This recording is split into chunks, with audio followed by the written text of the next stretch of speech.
9. A tour of Telos and its vicinity. What's the time, Mummy? The question accompanied a huge yawn. A tousled, red-headed girl stretched and sat up in bed. Isn't it light? Our clocks aren't working, darling. Nancy sat on the edge of her daughter's bed. I haven't a clue what time it is, as yesterday evening it didn't get dark when we went to bed. But I feel rested, so I think you should get up now. There's a lot to see and find out, like whether you can start school here. You ought to soon, and I wonder if there's a good kindergarten, and where it is. If there's no time, no day and night, how are we to know when to get up and go to bed? I need to talk to Tim. What a weird breakfast, Mummy. I want normal milk and cereal. Have you made coffee for yourself? No, there's no stove. There was a plate of the local food here when I woke up. Tim probably arranged for it. It looks nice, a bit like green meatballs. We've got bread as well. Is there any cheese? I want some cheese. Eat what there is, Ellie. I'll talk to Tim about food, I promise. Come, let's go for a dip in the pool. Nancy sighed. It was very different from America. How could her daughter ever understand the huge, revolutionary differences between here and their home in Seattle? Right now, the most important thing for Ellie was cereal and milk and the chocolate drink she was used to at home. Nancy missed coffee and the generous breakfast she was used to. Yesterday evening, my grandmother had shared the food she'd brought from Sweden, and it was wonderful. Lots of things are different here compared to what you're used to, a cheerful voice said. It was me, Tim, arriving with a basket of locally produced food. Imagine you were shipwrecked on a South Sea island and you had to eat the same as the local inhabitants. You'd have to get used to it. It's the same here. You'll get used to the food, and you won't want anything else. That's what happened to me. I soon forgot all about ham, lamb chops, and rare steak. Shut up. Nancy was cross. I'll soon get used to it, and probably Ellie will too, but I keep asking myself if I've done the right thing in coming here. Ellie is having this pushed on her. Now it was my turn to get angry. That's a bit strong, Nancy. This is paradise. Chocolate muffins, English marmalade, and jellied veal are not part of it. The most important thing is not what you eat, but what's inside you. Your inner life, I mean, love, joy, beauty, friendship, and compassion are important here. You'll meet people who can explain this better than I can. Grandmother is outside talking to Ellie and Titch. We're off on a tour now. Nancy was sulking, but she followed Titch and the others into the hovercraft I had arranged for. As soon as they were seated, the vehicle rose a few feet and hovered above the ground. The houses were widely spaced in a beautiful area, and there were no roads, just a few paths trodden through the grass. Not many, and they didn't go far. On the Earth's surface, we eat food which is processed and transported long distances, I said, regarding Nancy and Ellie gravely. Strangers made that food, and it is imbued with their personal energy. Food on the surface contains a hodgepodge of energies, not all of them clean and pure. Here we eat food grown nearby, in our own neighborhood. It hasn't been processed, and is completely natural. We enjoy cooking and creating with it, without byproducts. Heating up food destroys its nutritional value, but hard beans and such need cooking and homegrown spices. Where do you get hold of it? Asked grandmother. Are there central food stores where you can obtain it? Oh yes, I exclaimed. You can either walk there or take a hovercraft. They're not far away. Not everyone has their crops ready at the same time. But I haven't seen a single person working here, Nancy commented. Do invisible slaves do all the work for you? Everyone works 4 hours a day, I replied. We work intensively, without a break, to get everything done. Everything is well organized, but there are absolutely no slaves. We take time off without needing permission. Because everyone has a job they enjoy, this is never a problem. There must be factories, Nancy complained. That's often monotonous and dirty work. I began to find my best friend's pretty, little wife slightly trying, but Ellie came to the rescue. "I can make paper from sand and water," she claimed eagerly. "We use hemp." I smiled. "It makes great paper. You can see how it's made." "It's lovely to feel this sun on my face," grandmother said suddenly. "It doesn't feel as if I'm going to get sunburn." "You won't here," I explained, putting my hand on hers. "Our sun is electromagnetic based, and doesn't produce dangerous rays." "Is Telos big?" asked Ellie, stretching out her arms as far as she could and standing up in the vehicle, which rocked. If I hadn't caught her, she would have fallen out. "Sit still, Ellie," I warned her. "I'll tell you how big Telos is." Telos isn't a country, just the main town in this part of the kingdom of Agartha, which exists under the entire surface of the earth. That's really big. There are countries and states and different kinds of people, just like on normal Earth. It sounds wonderful. Grandmother's eyes glittered and glistened in the calm, pleasantly warm sunshine filtering through the trees, brushing our faces with its silken rays as we bumped along on uneven air thermals. The vehicle stopped in the air a moment, and then sank down to land a few inches from the ground. I stepped out and my 3 comrades followed. Water glittered close to where we'd stopped. From the green grass on the shore, a small bridge led to an island which seemed connected to both sky and lake. Shimmering blue above and fading into emerald green, it appeared as a rare jewel floating on the waves. In a way, it was just that. I padded barefoot across the bridge, less than 20 feet, 6 meters, long. The green grass sparkled on the other side, too. I had been here many times before, and knew my way in this amazing place. The small pavilion was surrounded by a sea of flowers. Above it was an arch, carved with the word Porthologos. This was one of the innumerable entrances to the enormous library which spread out under Telos. The pavilion was incredibly beautiful, with walls of precious stones, and inside a staircase leading downwards. It had a church-like interior, the stones reflecting and refracting the light in a multitude of nuances. My grandmother, Emily, stopped and clapped her hands in a typical gesture. Nancy looked around like a tourist. "Where do the stairs go?" she asked. "Down to Hades, huh?" I didn't appreciate the laugh that accompanied her question. Ellie didn't know what Hades was, and was hopping around without a care in the world, now and then touching a beautiful gemstone. She certainly didn't look like someone who had been forced to come here, I thought, as I went downstairs and Titch sneaked past me. He didn't like going downstairs slowly. I held grandmother's hand, although she was as nimble on her feet as a 20-year-old. I saw Nancy holding on tightly to Ellie, though the child didn't appear at all scared. Maybe it's Nancy who is scared, I thought. I was right. Her fear would surface again and again. It was light and warm downstairs. Manel was standing in the beautifully sculptured doorway to welcome each of us with an embrace. Ellie got the biggest hug, and was lifted into the air by the tall man and danced in a circle. She put her arms around his neck as he set her down. "I like you," she said. "You and Titch are my best friends." Titch was already off into the immense archive with his tail wagging happily, way in front of us. We're in the biggest library in the world, called Manel, in English, which was mostly the language we used, unless I whispered something to grandmother in Swedish.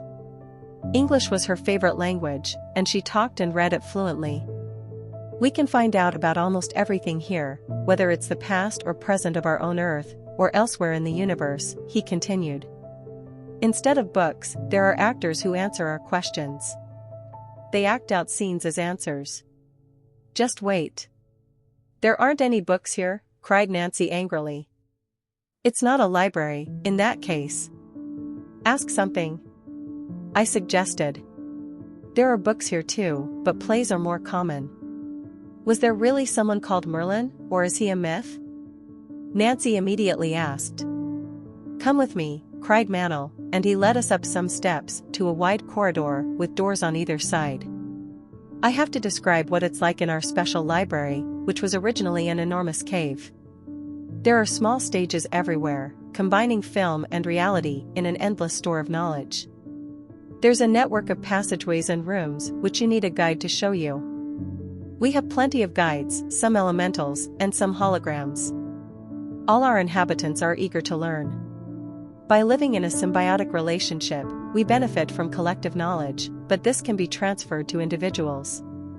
And questions are welcome, that's what the library is for.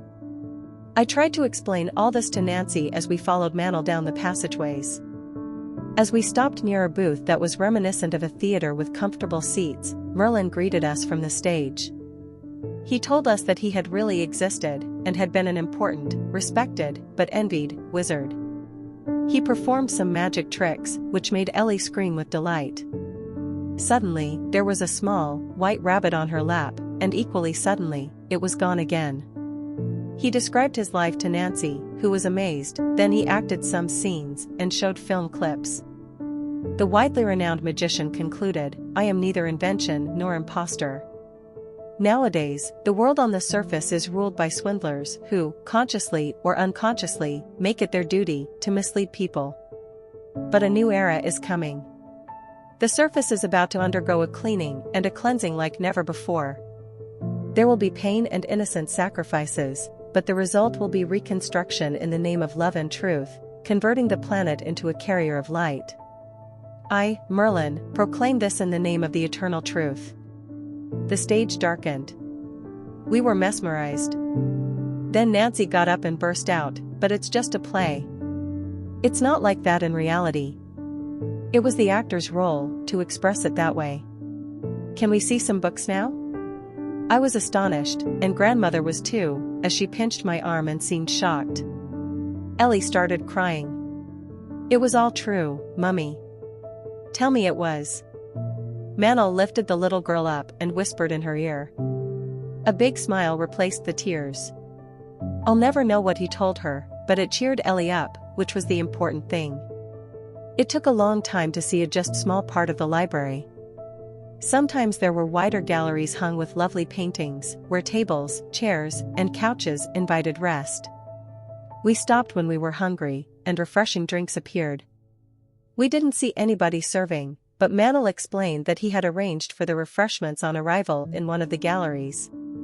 Ellie didn't protest, she just consumed what was on offer with delight.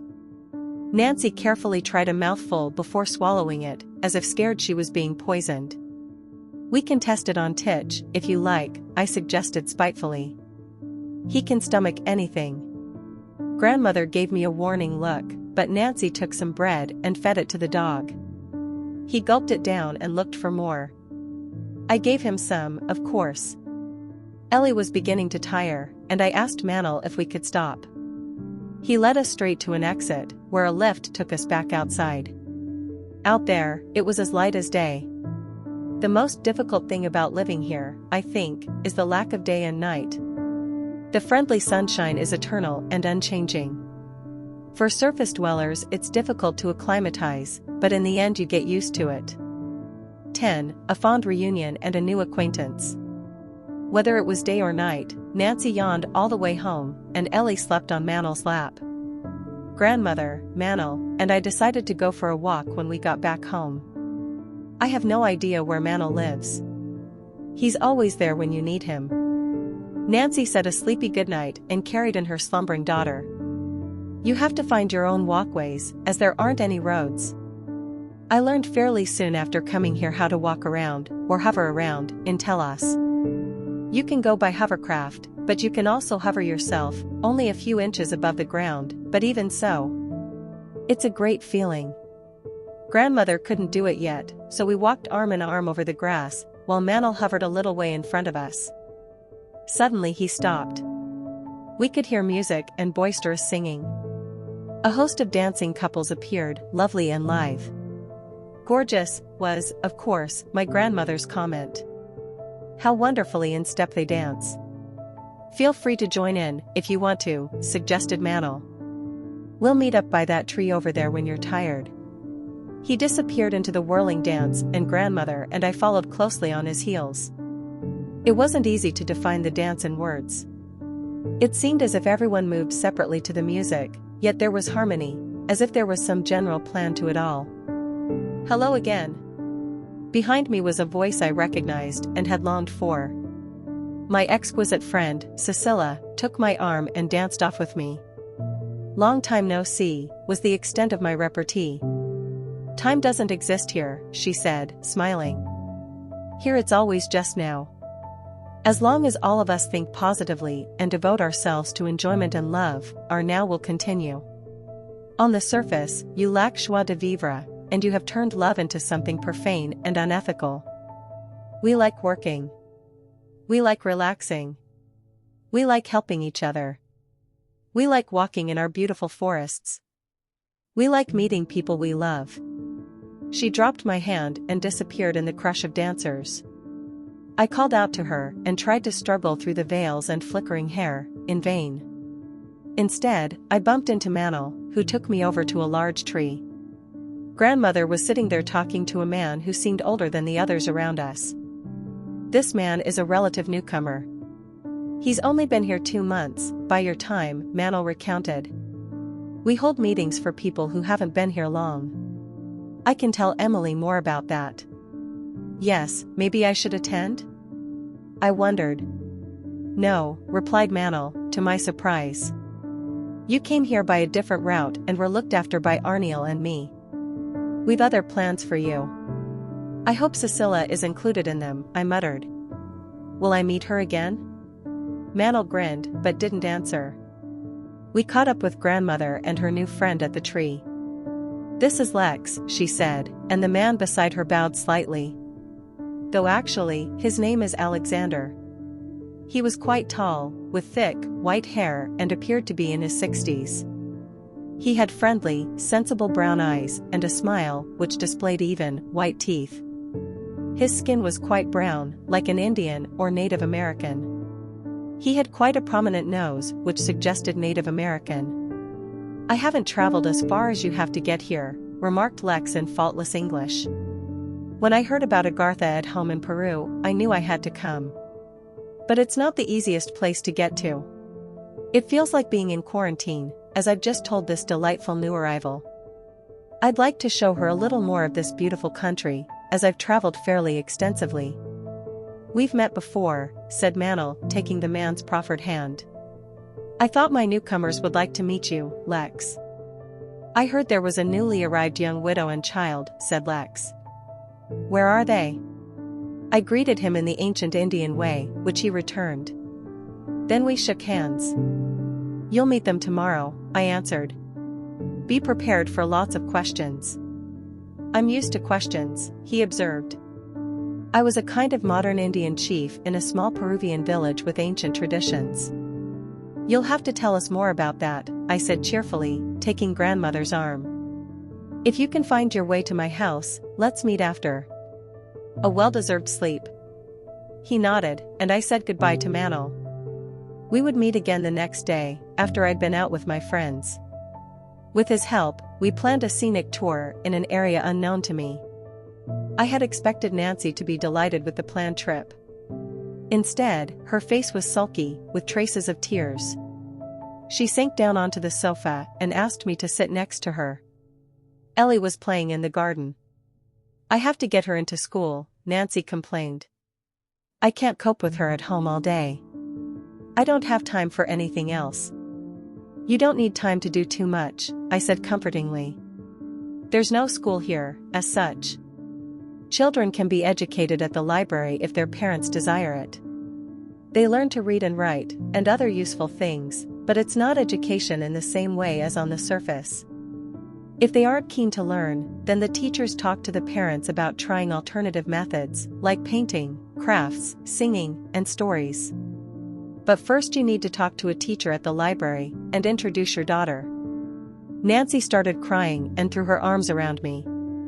She actually climbed onto my lap, and I was forced to get up to free myself from her indiscreet advances. I thought you liked me, she sniffed. I thought we would get together in all this unknown. Luckily, she was interrupted by Ellie, who came rushing in with another girl of a similar age. Mummy, I've got a friend who speaks English too. She's called Wendy, like the girl in Peter Pan, and she talks to fairies. We're having fun. Everything was said in one long rush, and then she gave me a hug. Ellie, I don't think we're going to stay here. Nancy's voice was frosty. There's no proper school, and I miss so many things. I don't like this country. I want to go home to Seattle. Our house is just as we left it. I never put it up for sale, just in case. We haven't been away long. But Mummy, Uncle Tim is my new dad, isn't he?